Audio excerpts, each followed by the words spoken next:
Ambil kayu untuk membuat meja. Kayu disatukan dengan paku. Sebelum presentasi dibuka, keucapan salam terlebih dahulu. Assalamualaikum warahmatullahi wabarakatuh. Halo teman-teman, semoga kita semua dalam keadaan sehat. Perkenalkan, kami dari kelompok 2 dengan 5 anggota. Yang pertama, Anggi Septianing Tias. Yang kedua, Fitri Anggraini. Yang ketiga, Pratiwi Insani. Yang keempat, Feni Rinta Astari. Dan yang kelima, Yuke Dwi Fitrianti. Baiklah teman-teman, kami di sini akan menampilkan tayangan materi pengembangan kurikulum dan kerangka understanding by design. Berikut materi yang akan kami paparkan. Selamat menyaksikan. Yang pertama, identifikasi hasil yang diinginkan. Tahapan ini merupakan tahapan paling dasar yang berfokus pada ide-ide besar. Tahapan ini juga mempertimbangkan tujuan pembelajaran yang telah ditetapkan oleh kurikulum nasional dan meninjau harapan kurikulum.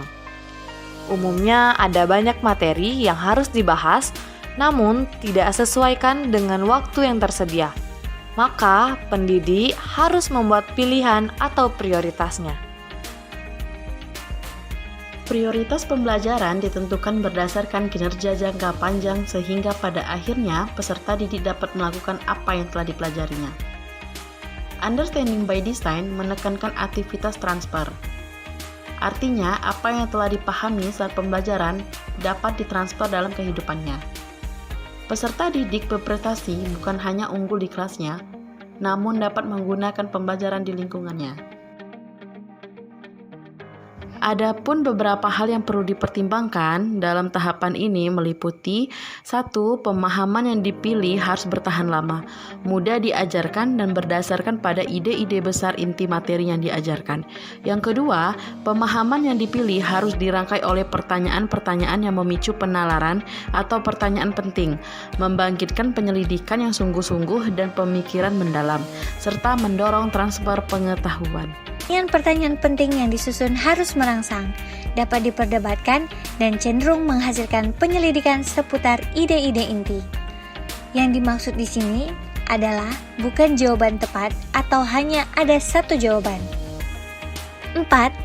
Tujuan yang sesuai diidentifikasi. 5. Pengetahuan dan keterampilan yang valid dan relevan dengan materi diidentifikasi. Menetapkan tujuan pembelajaran dapat diambil berdasarkan standar kurikulum nasional dari pemerintah yang berupa KI atau kompetensi inti, KD atau kompetensi dasar, dan indikator dari masing-masing mata pelajaran atau capaian pembelajaran. Dalam kurikulum merdeka, dapat diambil berdasarkan capaian pembelajaran sesuai dengan tingkatan fase peserta didik. Adapun elemen yang terdapat dalam tahapan ini adalah sebagai berikut. A. Establish goal atau tujuan utama.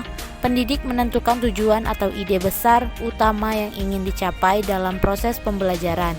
B. Essential question atau pertanyaan penting.